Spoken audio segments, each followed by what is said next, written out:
22q11 deletion syndromes. As a review, on the left here are normal cell nuclei with probes at different chromosomal regions, and the red probe is for the region of 22q11.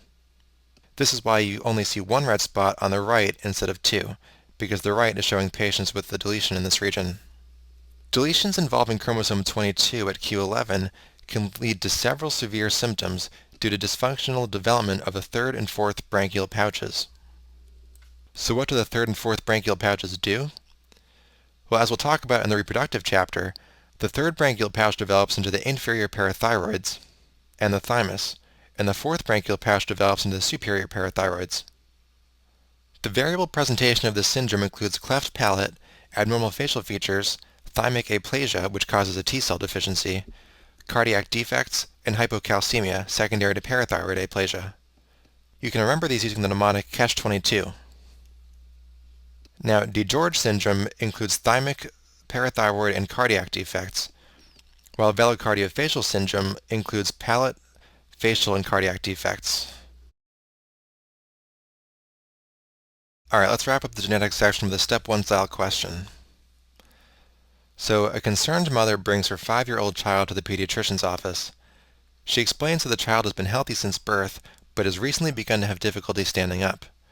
The child has very large calf muscles, and he is diagnosed with a genetic condition. Which disorder shares the same inheritance pattern? So like a lot of questions on the step 1, this requires 2 steps to figure out. The first step is diagnosing the condition, and the second in this case is picking a disease with a similar inheritance pattern. So first of all, what disease does this patient have?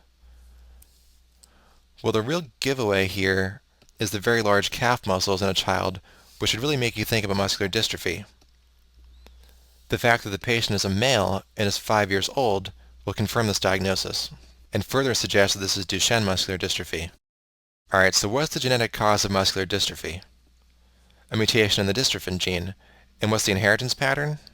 This would be X-linked recessive, which is why you pretty much only see it in males.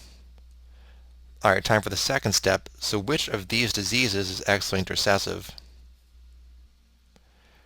This would be hemophilia A, which is answer choice C. So I know it's not something we covered in depth in this section, but hopefully you've seen this before, and it is mentioned in our list of X-linked recessive disorders. You can also use process of elimination for a question like this. So what are the modes of inheritance for these other diseases?